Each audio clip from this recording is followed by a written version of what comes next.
Just click. Good morning, everyone. It's Good 6 morning, a.m. everyone.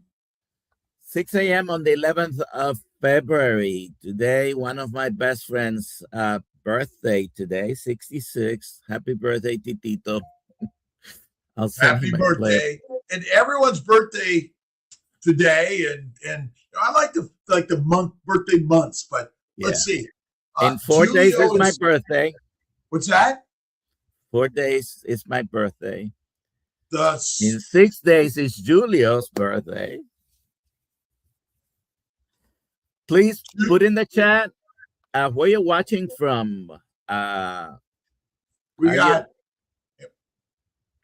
and hashtag KMT for a KMT hat. And by the way, yesterday I offered on the live stream a Dr. Nelson hat, and I ran the tool after the live stream ended, so you guys don't know, but Brian Dish 1787 was the winner. You need to email Alia at drkiltz.com to claim your prize, okay? And we'll give a KMT hat today, hashtag KMT. And the guests today is Dr. Kiltz and Dr. Nelson. Right. And I put a link in the chat to anyone wants to join us. I see George is here. Papa, let's see, Paul Clark, The Kingdom Way, Laney, let's see, Kitchen Witch. Rick is here. Mr. Rick is here. Paul Clark, I think I mentioned. Carnivore Karen, P is here. DJ, I'm hoping to get everyone really. Lewis is here. Really grateful. There's Max. Okay. We thought you were not coming. We are on with the master, the meat master, Kiltz himself. Well, Max, welcome. We got a whole team of great conversations. And what does the painting say back there? Can you see what it says? Well, it's a little hard. You're conscious. Your comfort zone will kill you. Yes. But you know what? He has a way of always making comfort just uncomfortable. Because if you think about it, if you just lay around long enough, those little spots that felt good before will hurt again. Absolutely. When I saw that painting, I was like, you know what? One of the ways I can hold myself accountable to do all the things that I want to do is I hang that little saying above my head, and I've got to look at it every single day. And so that's why I got it. Nice. So any other openings, Dr. Nelson, before we get started with the show? The morning. This is the morning show. I don't know anyone else who does a daily morning show in the carnivore world. So two announcements. Number one, just a reminder, put your questions in the chat. We're going to be talking to Max in a minute here. And there is no class today in the coaching course. We're going to do it next week at 3 p.m. Eastern time. It's a wrap-up session with Alia and the team, and the course, otherwise, I think it's live already. You can click when you buy the course. You can do it on your own, and we'll see how that works out. We will still be doing weekly sessions, just Q&As about the lessons in the course, okay? All right. So, Max, why don't you go ahead and introduce yourself? Tell us who you are. Tell us your story of healing. And all right. Are you vegan? I'm definitely not vegan. Do you eat vegans? I eat vegans for breakfast. That's right. That's what I do. So my name is Max.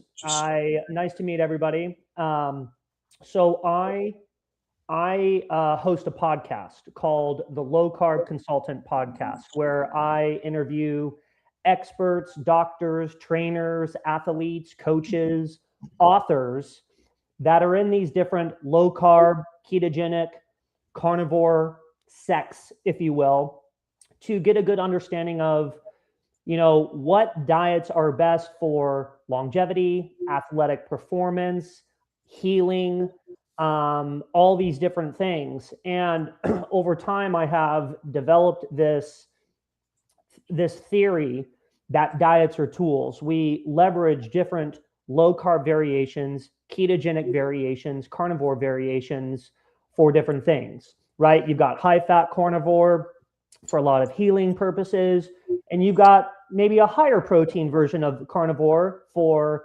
athletic performance, body composition purposes.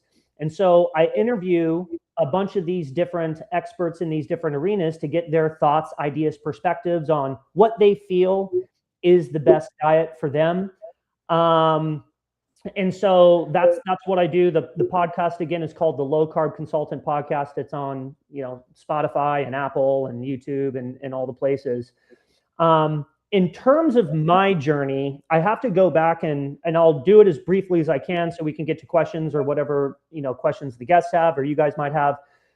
For me personally, my journey started off when I was a little kid. So I was diagnosed with ADD and ADHD when I was in the first grade. So the doctor put me on Ritalin when I was in the first grade.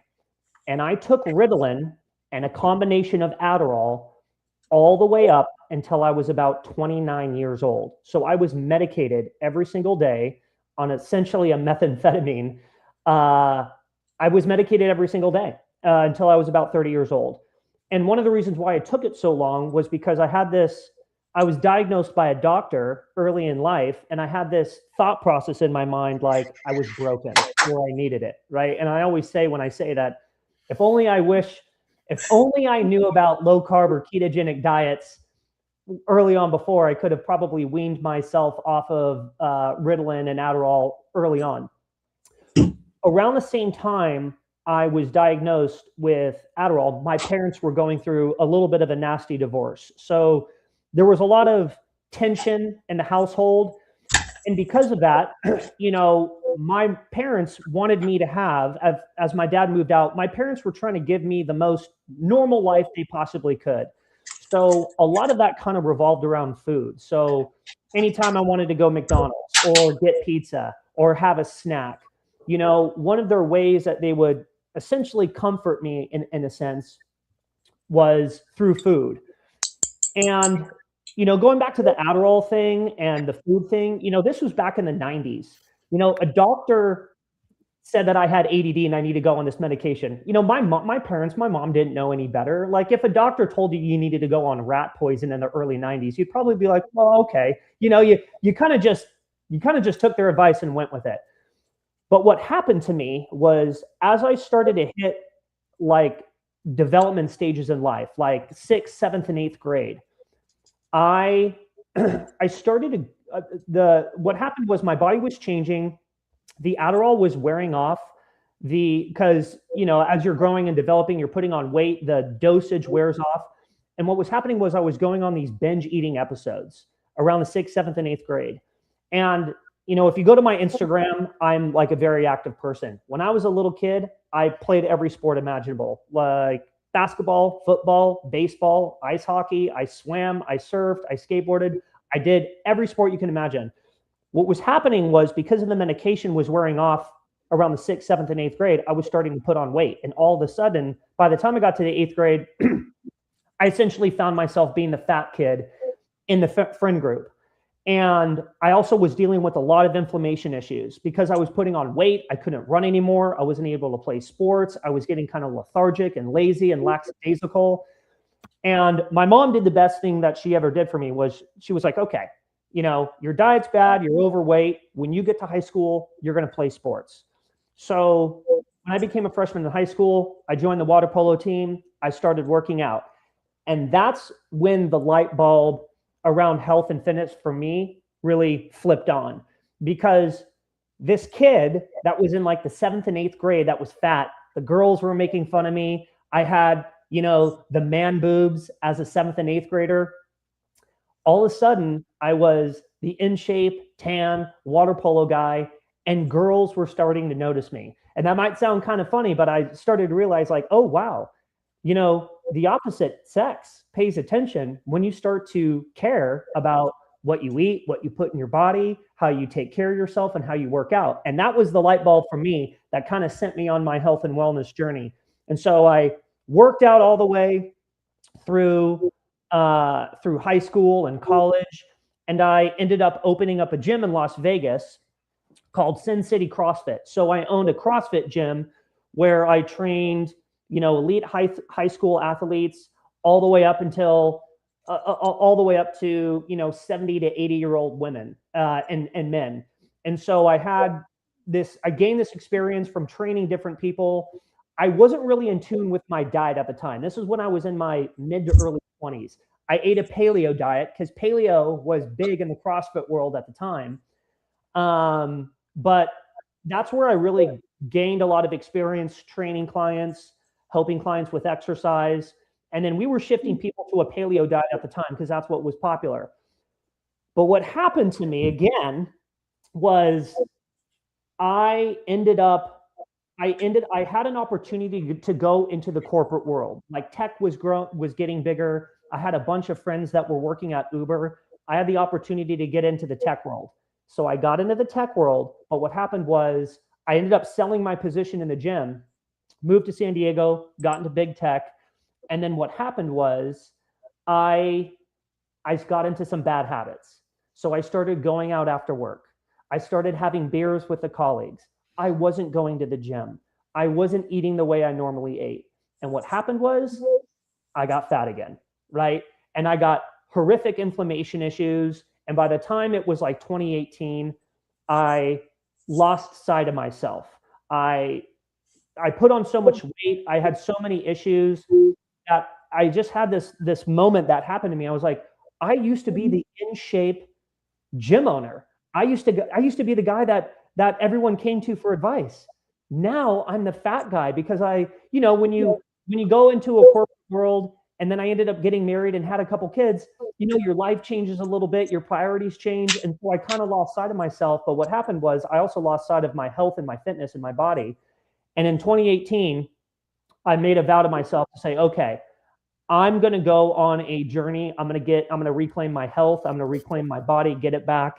And that's when I started listening to podcasts, doing my research. And that's when I started experimenting with a lot of these low carb diet variations, ketogenic diets, carnivore diets, fasting, intermittent fasting. And I was able to completely change my body composition. But the wildest thing, we can talk about this, and maybe I can pause here if you guys have any questions. The wildest thing in 2018, what I noticed, going back to that kid that was diagnosed with ADD and ADHD that was put on Ritalin, when he was in the 1st grade, what I noticed the biggest when I cut out processed food and I went on like low carb diets, ketogenic diet variations, what happened was it started to open up parts of my brain that I never had access to. Being in a ketogenic state of mind opened up my brain to where I was like, dude, if I would have known about these diet variations and carnivore when I was, elementary school, junior high school, I would have been able to never need Adderall or Ritalin. But I ended up taking that for so long because I got a diagnosis from a doctor, and that kind of puts a little bit of a thought process in your brain that you're broken and you need the medication, when in all reality, it's because my diet was basically so terrible throughout the majority of my life that I was never able to get in a ketogenic state of mind. And once I started experimenting with these diets, the weight loss was just an awesome byproduct. I was able to get my body back. I was able to get, ripped and lean and all that stuff.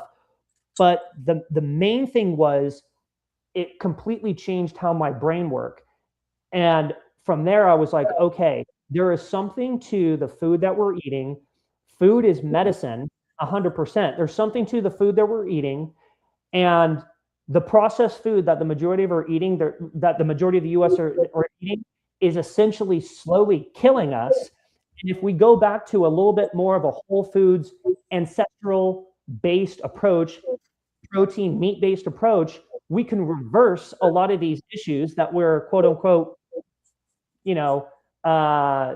diagnosed with, whatever those issues is, and we have the ability to heal ourselves and be an optimal human being. So now what I do is I interview a lot of these experts, doctors, trainers, athletes, coaches in these different low-carb areas to gain their perspectives on why they think carnivore is best, why they think low-carb is best, why they think ketogenic might be best, why they do fasting, and why they recommend these different variations to their client base, because I feel like all these different variations have room in this space. They're all tools, right? That's how I look at these diets. They're all tools that we can leverage throughout the course of our life to continue to be optimal and progress in the way that we want to progress, as well as from an athletic standpoint, feed what we're ultimately trying to accomplish. Are we into high rocks? Are we into CrossFit? Are we into weightlifting? Are we into running? Are we into half marathons, right? You use different tools for different diets and different tools for different outcomes based off what you're training and what your goals are. So maybe I thought I would pause here and see if anyone had any questions on any of that stuff. How young are you? I'm 41 years young. Okay. Just turned 41 in January. The suffering is just beginning. Yeah. At 41. Yeah. There's a lot of suffering to come. I know that. Damn dopamine. Damn dopamine. Damn it to hell. Damn dopamine. If you have any questions, if you have any questions for Max, please put them in the chat. Thank you. Go ahead, Dr. Kiltz. Why do we focus on protein when fat is actually the master of the mission, not protein? Well, this is a great topic because I've had you, Mr. Kiltz, on the podcast, and I've had a lot of your colleagues on the podcast too. Everyone from Dave Feldman to Brian Sanders to Sean Baker to Anthony Chafee.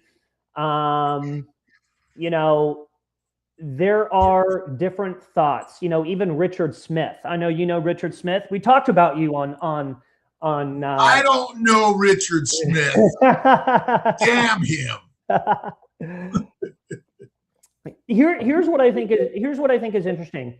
If I'm interviewing Richard Smith, he would say the opposite, right? He would say protein is the number one key macronutrient. You say fat is the number one key macronutrient.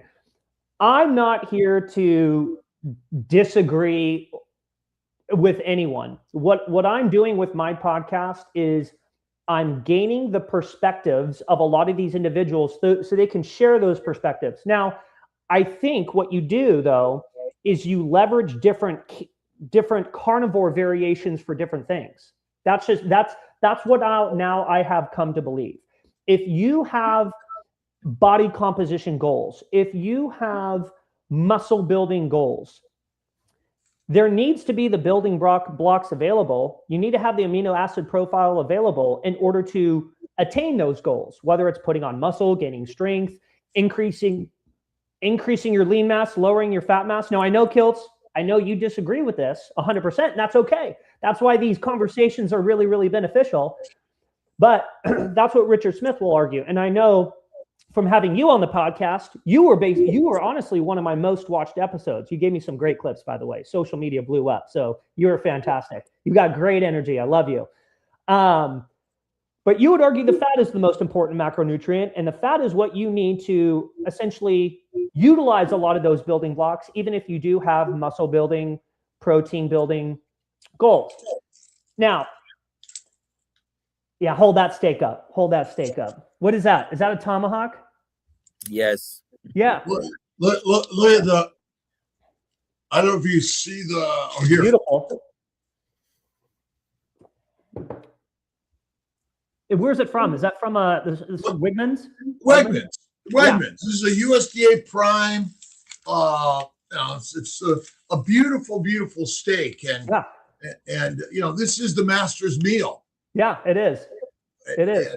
And it's a beautiful thing, and this is what we're most people eat filet, chicken, fish, turkey. They cut the fat away. Yeah. And they serve us lean meat because now protein. Oh, protein is the thing you need. So we went from sugar to protein because nobody cares about fat, because anti-fat is the biggest money-making thing ever created. I don't disagree with you. The anti-fat movement, the low-fat movement was horrific. But if you hold that steak up one more time. It looks like to me there's a lot of meat. Now that's got some good marbling in there, but it's got some good fat around a lot of protein. It's already been cut. So remember, there is no such thing as protein in a meal. You either eat animals or plants.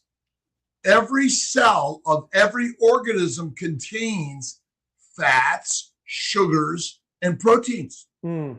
So again, the protein-centric world is beautiful because the raisers of the meat, they don't care, because they're just going to, everyone, eat your protein.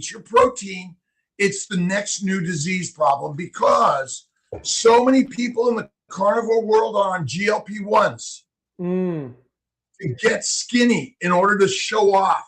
Why do they want to do that? I couldn't tell you why, but... Well, it's simple, to get noticed. Wow, you look so good. Let me touch you. Reproduction is the only mission of the universe. And we will be out here and spew our truth when in fact it's not. But again, I'm giving you, of course, my opinion, but protein poisoning is real. And a low-fat, animal fat diet, high protein, is not healthy in the long term. Short term, okay, I want to look like this, right? Adonis. That's why, because you said it, you got noticed. Oh, when I was younger? Yes. You found out very young. Well, when I found out very young, but what I really found out was just by like working out and eating healthier, that the opposite sex started to notice you. That's when my light bulb went off. And that's when I was like, oh, wow, health and fitness is like a lifelong thing I need to pursue no matter what. But here's what I would go say about the protein piece. So I feel like you can go through these periods throughout the year where you're eating cyclically or periodically going through periods of higher protein and lower protein based off what it is you're trying to accomplish. We all have individual goals, whether we're working out or training for something. We've got hobbies that we've got to fuel, right? And yes, your hobby might be taking pictures and posting them on Instagram and making sure you're looking good. Is that maybe the healthiest thing? No. But I feel like if you were to leverage a higher protein approach, going back to what you were saying about the GLP-1 thing, protein is the satiating macronutrient, in my opinion. Fat is the satisfying one, right? If you have high protein... Say that again. Protein is the satiating macronutrient. Fat is the satisfying one, right? So protein, here's just my 2 cents from whom I'm interviewing. If you have body composition goals, right, where you're maybe trying to increase your lean mass and drop your fat mass. I'm not talking about losing weight. I'm talking about changing the distribution of muscle mass and fat. If you have a higher amount of protein coming in through the diet, you're going to be satiated. It's going to almost act as a GLP-1 would, which would mean to lower the hunger signals just a little bit. If you have enough protein coming in, it's going to help you feel full, and it's going to help you last longer from meal to meal without needing to snack. It can also help with muscle building goals. Now, I know you're probably going to 100% disagree with me and say that is what's necessary, but I would also say there's a whole bunch of other individuals I've out there that I've also interviewed that would completely say the opposite. I have a question for you. Sure. And I do understand where you're coming from. Obviously, you have heard all the opinions, the high protein, low. Within even carnivore, high protein, low fat. But you talked about the different goals that people have. Sure. As a physician and personally, my interest is which one gets me healthier and which one reverses all the long list of problems that our doctors tell us. Sure. Which one is, and I think you know where I'm going, because I think the high fat is the most healing. Sure, I wouldn't disagree. But would you agree that, would you maybe agree or disagree, I don't know yet, that a high-fat carnivore diet, this is just my 2 cents, and you guys are 100% going to disagree with this. Like I said earlier, I look at a lot of these diets are tools. And here's a great example, okay? I was going through, after the holidays, I got off my diet, okay? I fell off my diet. I ate a whole bunch of things that I don't normally eat. And I gave myself a horrific bout of intestinal distress, okay? Where every time I ate, I actually had to I ended up having diarrhea. So, and I had that going on for about a month. And do you know what I did? I was like, okay, I'm going to use a tool called the carnivore diet. I went back on carnivore for about 2 weeks, diarrhea cleaned up in a matter of days. I did that diet for about 2.5, 3 weeks, and now I'm starting to introduce other things. So here's kind of my point in saying this. I feel like you can go on a high-fat diet for a period of time to heal, whether it's intestinal issues, autoimmune issues, whatever the case is. You might have to do a diet for a specific period of time in order to heal all those elements. What I don't think is necessary is to do that diet for an extended period of time, because your body will naturally change and evolve. Like after you heal a lot of your gut issues, you can then start to change the macronutrients, right? If you want to bring the protein up because you've got body composition goals you're now interested in attaining, you can bring the protein up. I'm not saying drop the fat. I'm saying keep the fat, but also you want to be aware of where your protein is at, especially if you have body composition goals. So what I'm basically saying here is you can use a lot of these different carnivore variations, high fat, low fat, as tools. I just don't necessarily think we need to do them for an extended period of time, but I do think carnivore can be the base of what you eat. Like the base of what I eat is mainly meat, and it's very little other things, very little plants, very little vegetables. That's just my 2 cents. But you got to do whatever works best for you. That's the main thing. Wait, Dr. Nelson, let me ask a quick question. Max, this is great, by the way, and thank you for being here. Yeah. You're amazing. We really love your energy.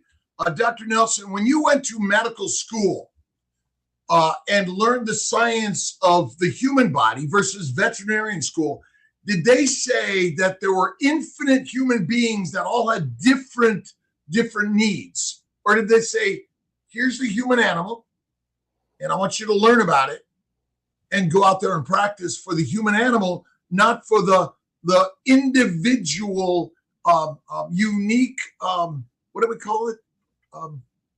What's the phrase and word I'm thinking about? Maybe someone can help me here, right? We're all unique and individuals, are we? Different genetic, from a genetic standpoint, maybe. I mean, yeah. Are the genes? Go ahead, Doc.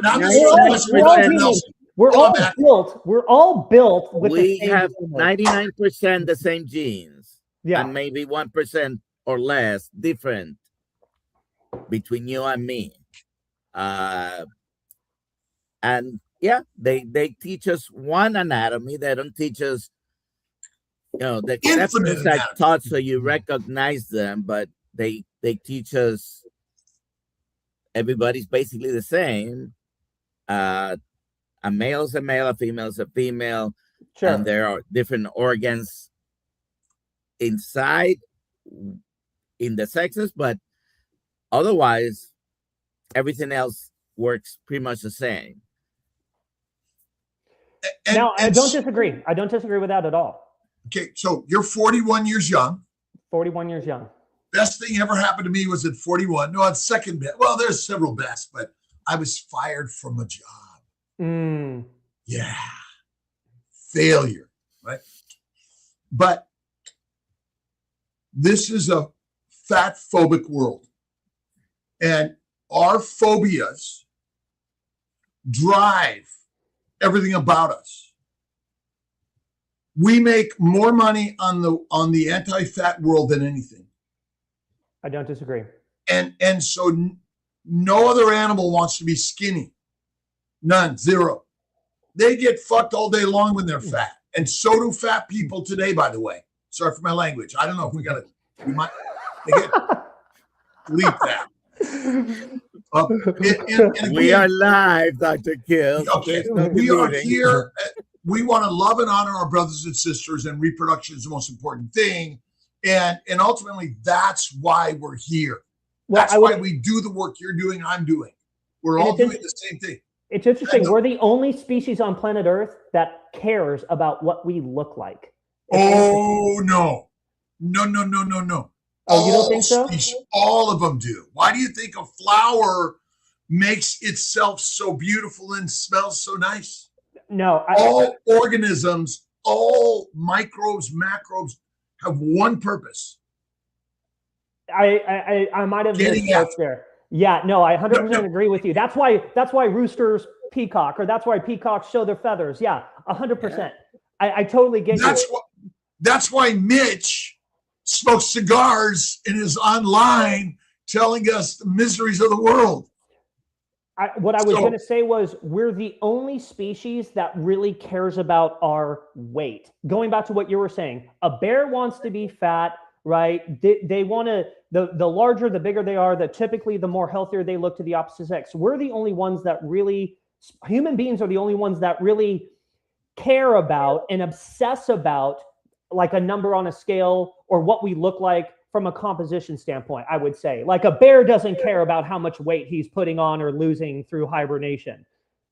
Would you agree or disagree? It cares. Remember, all life has the single same function. We think we're better or different. We're the idiots that want to get on a rocket ship and go to Mars. But this is the part of the conversation. Yeah. It was all like, oh yeah, you're right. Yeah, you're right. Yeah. I mean, cool. Like that is not reproduction, right? Yes. It's and this is the part. It is about the opposites, the stress and the struggles and the disagreements. Because without it,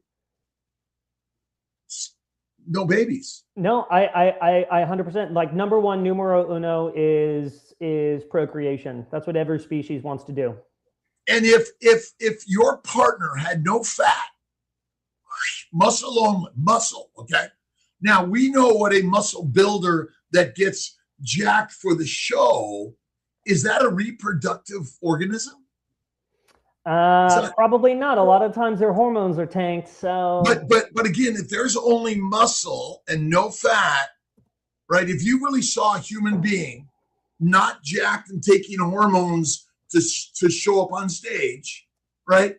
And they have no fat on their body, is that a healthy human being?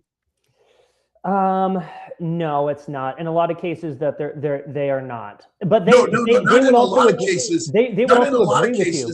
They would also agree. All cases. Yeah. All cases. Well, especially for the females that are losing their periods because their hormones are tanked. Like they would agree with you. Most people that step on stage and compete at the point in which they're stepping on stage, they're not at a healthy point. That's a fact. 100%. Right. And so ultimately, women are getting fat added to parts of their body and taken away because remember, you want this. Right? Yeah.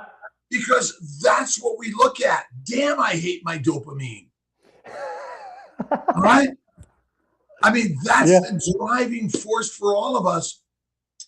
So And you could highlight some cues in here, Dr. Nelson. If you see some, I know there's some there. Well, the first question is for you. I'll take them in orders.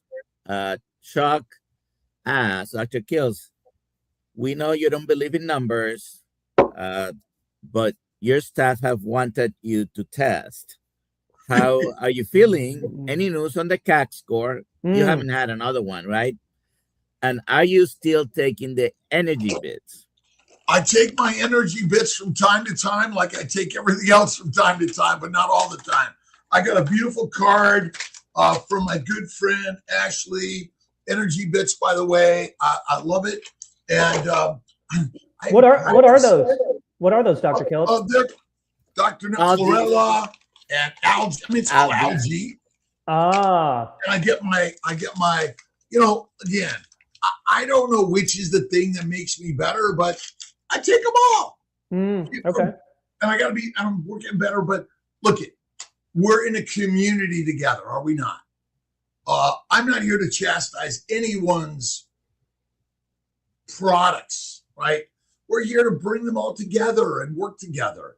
Okay, I take my supplements and my CAC score. It was fun. Do I sit and worry about it?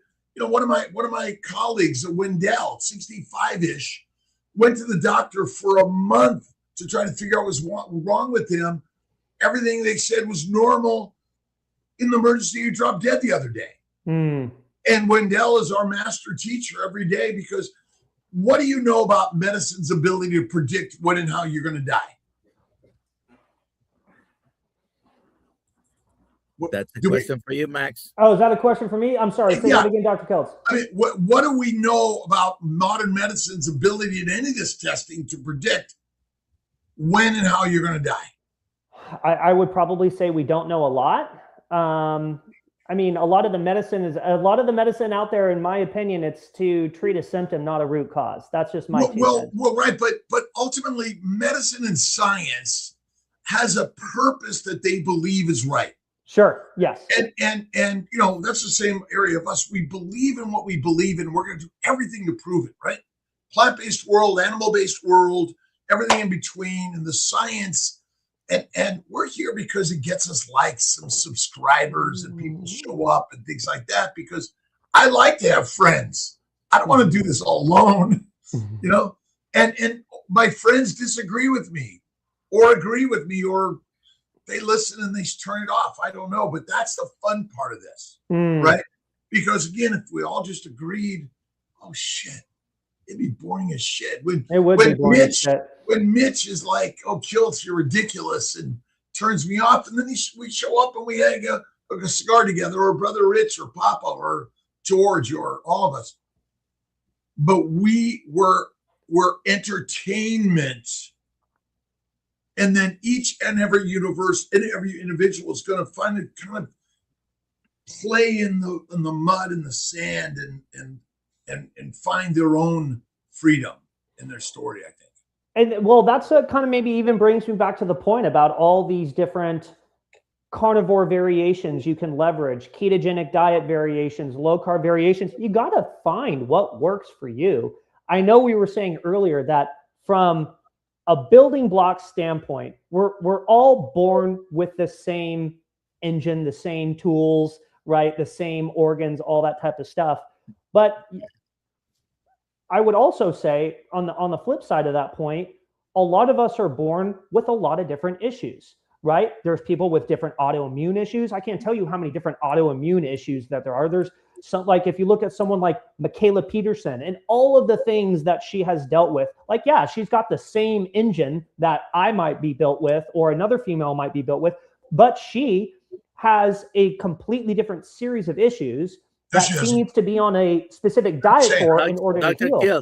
Dr. Kiltz, does it all boil down to the same cause? Probably.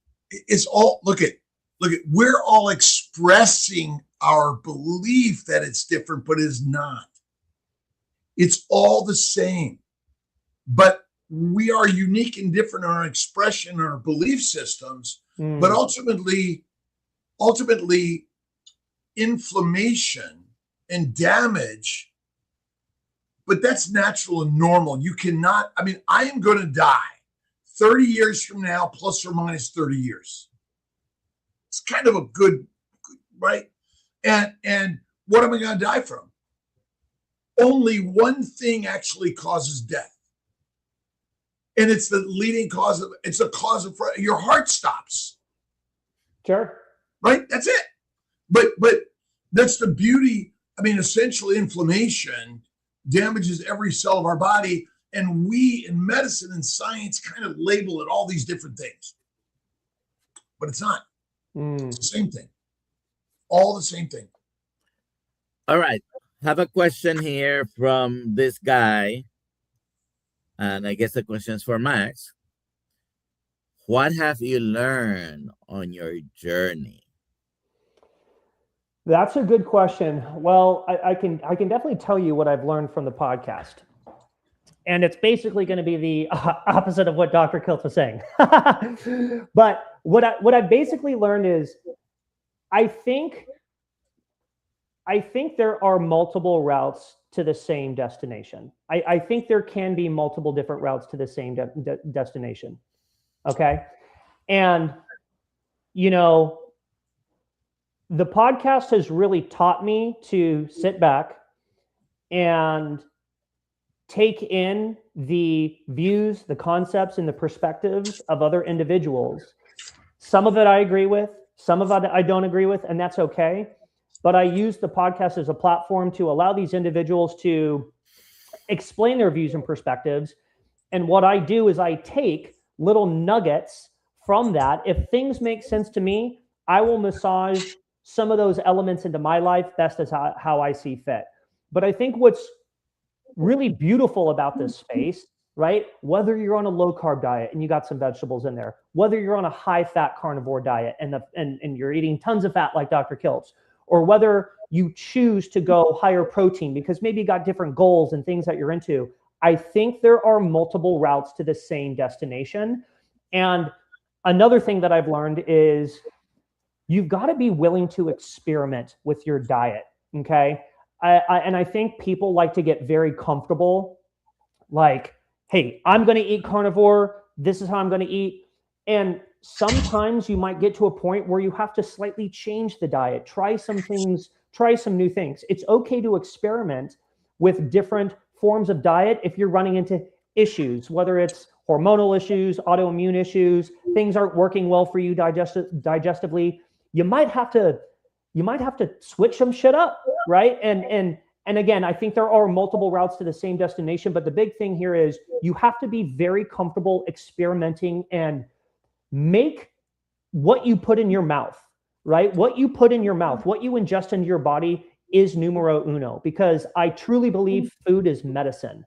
And so if you make understanding food and diet and all these different things, if you make that a hobby and you make it like part of an interest, then you can move the needle forward, whether it's healing autoimmune, losing weight, whatever like making your blood markers better. You can move the needle in the direction that you want it to move, but you always have to experiment with your diet. And that's, I think, the main thing that I've learned. All right. Let's take next question. And this is for you. Rocking Coach Amy, and she's always rocking. Do you think a high-fat version of keto carnivore helped open your brain and heal your ADD, or was it high protein? Yeah, that's a great question. What I really think, it wasn't necessarily how high the fat or high the protein was. It was the carbohydrates that were coming into my body, right? The amount of carbohydrates and processed food I was eating at the time, and a lot of other bad habits. Like when I got back into the corporate world, I was drinking beer on a regular basis, like alcohol, like all those things are obviously terrible. It was where does beer come from? Beer comes from plants, yeast or whatever, right? Where does alcohol come from? It's fermented. It's a fermentation process. From Well, it depends, right? You can ferment just about, you can ferment an agave plant, make tequila, right? Can't you ferment a potato, make vodka? Like plants. So plants. Yeah. Okay. Yeah. So, but for me, it was lowering the carbohydrates. I think at the time, I was doing one meal a day. When I felt my best, I was doing one meal a day, burger patties. That was like my go-to. Lots of ground beef, higher fat. There was protein in there, right? But I think it was the elimination of carbohydrates that really allowed me to get into a ketogenic state of mind. That is, and also the elimination of just all processed foods. Just going to a single ingredient, whole foods based approach, I think that's what everyone needs to do. But it was the elimination of carbohydrates for sure that allowed me to get into a keto state of mind where I realized if I would have found this earlier, I would have never needed to take Adderall or Ritalin for as long as I did. I just didn't know the diets existed. I just didn't know that form of eating and living was a thing, you know? Chuck asked, are your workouts cardio or weights? Both. So if you go to my Instagram, I'm a big workout guy. I work out about 6 days a week. It's not just about like looking good. As Dr. Kiltz would probably say, I don't do it for the Instagram. Working out 100% is my therapy. And so I do 3 workouts a week where I'm doing cardiovascular training, or getting my heart rate up, running short, medium, and long distances, playing around with those different variations. And then 3 days a week, I'm lifting weights and doing strength training and bodybuilding. So I've got a mix of both. I'm not necessarily trying to be like a hybrid athlete, but that is the type of training I gravitate towards because I want to have a strong heart and I want to have a strong muscle, and I mix them together. And I work out about an hour a day. I got a home gym built out in my garage. Kiltz, it looks like you want to say something.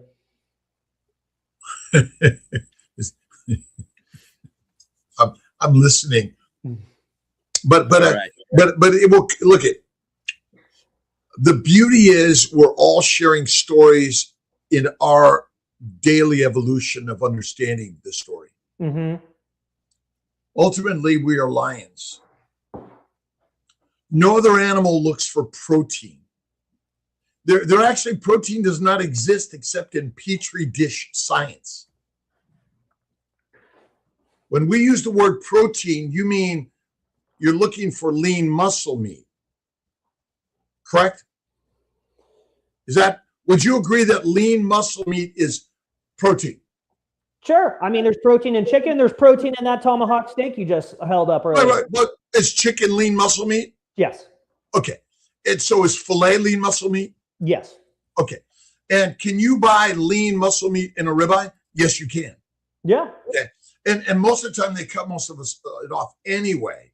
So ultimately, even when we use the word carbohydrates, these are only processed products from our modern food world.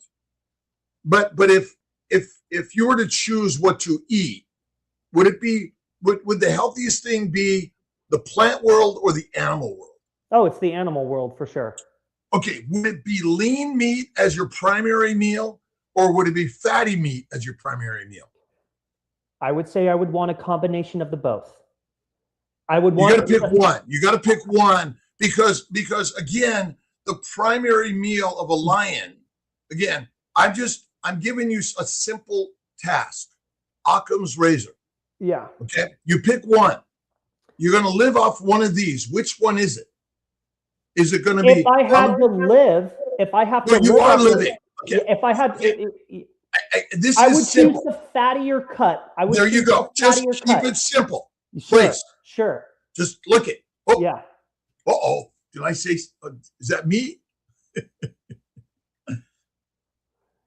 Okay. Look it. For survival purposes, I would choose the fattier cut. All right. Look it. We are teachers. We are helping our brothers. I suffered ADHD, OCD, depression, all those things as a little kid, migraines. The beauty is they didn't have the drugs yet. All right. So what I'm saying is you have a choice. You're going to be either an animal eater or a plant eater or both. I'll give you both, all right? But which one of these, what toxins does this contain? I have no idea. Whatever toxins that animal ate. But in general, look, we're scientists, are we not? How many people have you heard? Oh, how many people have you heard have a toxic anaphylactic reaction to a ribeye steak? You personally. Not a lot, very few. No, you personally have heard someone was hospitalized anaphylactic with a ribeye steak eating. Name them. What's their name? I don't know. No, but what I'm saying is, you have no one you know of. You're right. You hear stories of people saying, yeah, like they get bit by a tick or something, and then they get allergic to red meat. Do you know anyone that? No, I don't. Okay, good. Look, this is so simple. Your Honor, the witness is being defensive and not answering the question. You're out of order. You're out of order. I'm answering the question. Okay, but look at, we have the most amazing community, and I am really grateful that Max Helmer is here, by the way, because he's sharing the same thing we're all sharing.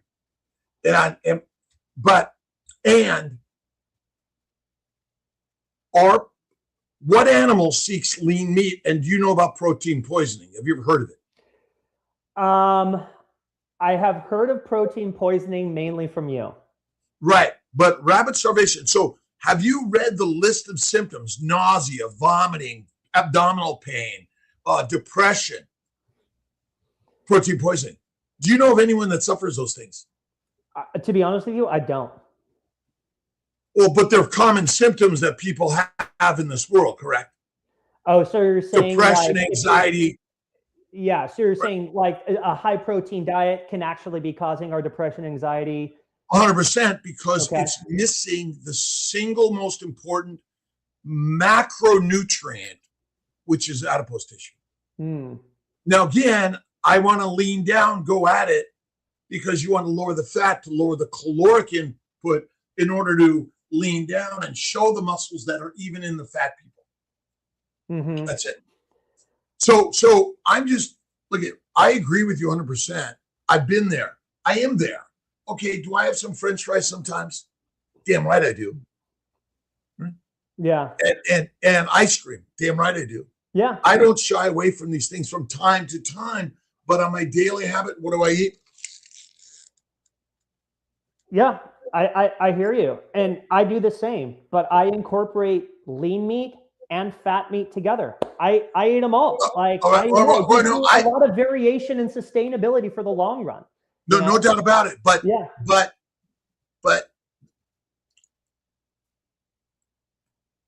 you are not protein deficient. Nobody is.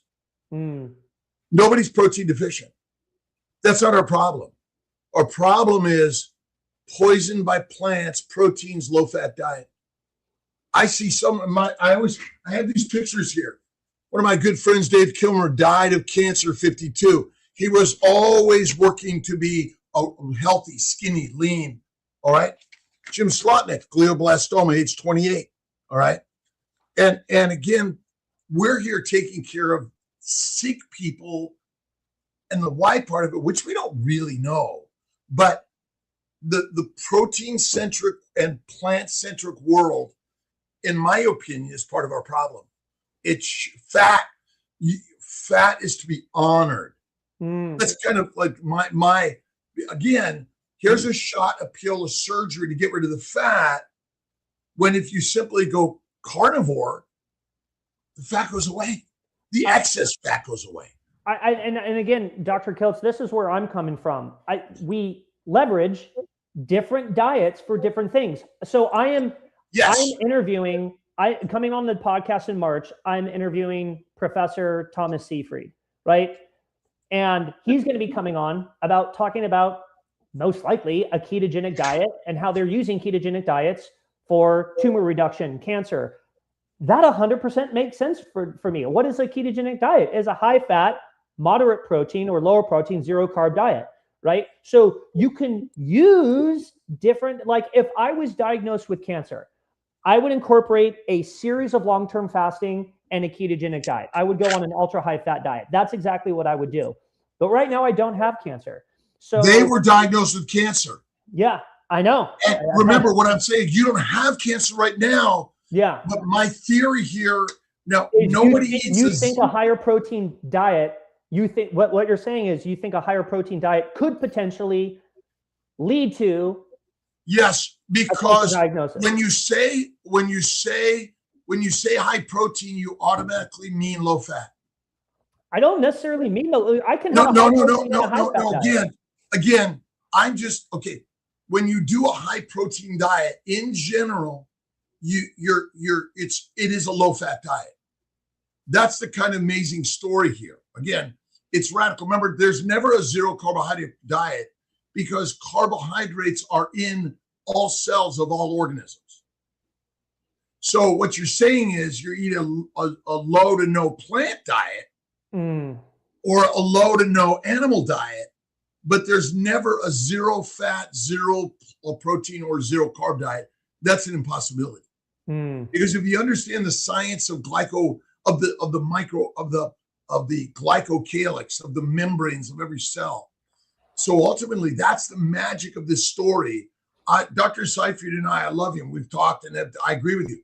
But Mike, it's like Wendell, who just died, and we couldn't figure it out. And Dave, who died, they didn't know that they were going to get cancer. And maybe tomorrow I'll read an excerpt from Jim Slotnick's book, A Short Life, who he wrote while he was cancer-ridden and died the day after he finished the book at age 28. Wow. And so our job as scientists or storytellers is, I don't know which one's going to get you cancer. Nobody does. Yeah. That's the mystery. All right. Plants don't cause cancer. Animals don't cause cancer. Inflammation causes cancer. The challenge is which one and why. Don't know that answer. But I would bet that a raw animal fat diet is the healthiest diet for humanity. But that's not our environment. That's not what we eat. That's not what we go out and we explore, we connect together. Yeah. I agree with you. I don't disagree. And I think there's a bunch of different diets, like a lot of different things. A lot of different things can trigger that cancer gene. Could be environmental. Like my sister-in-law. It's not a cancer gene. Well, it's not a cancer gene. There's no cancer gene. Keep going. I'm just throwing my shit. So my dad died. My dad died of lung cancer early. I took care of him when I was in my mid-20s. He passed away. And then a year later, my sister-in-law passed away. She was 20 years old. She got ovarian cancer. Now, when I think about her, right, I don't even know what caused it. I think there was something a little bit more genetic to that. No, same thing. Exactly. We're all genetically predisposed to the top 20 diseases, all of us. But I don't know what triggered the tumor growth in her. It's plant goitrogens. They're tumor genes. Look up goitrers, look up goitrogens, look at tumor genes. Lectins, oxalates, phytates, plus the microbes that ferment in the gut. They're the cause of the disease. And my sister died. My grandmother died of cancer. Again, we're all going to die. We're going to die of all these same diseases, no matter, even if you're a full-on carnivore. Thank you, Max, for being here. Sure. We have to go in a few seconds. Esparza87, please email Alia at drkiltz.com to claim your prize. If you don't send that email, you won't get it. Okay. Can I say something real quick before you have about literally 15 seconds before I. If there was any questions you guys didn't get to ask me, you can DM me at the Low Carb Consultant on Instagram. Low Carb Consultant Instagram. Max Helmer's awesome guy, by the way, and we're all sharing stories. Thank you, Max, for being here, and everyone for being here today. Let's continue to share the message and have a conversation and do the dance of life. Have a great day, everyone. Take care, everybody.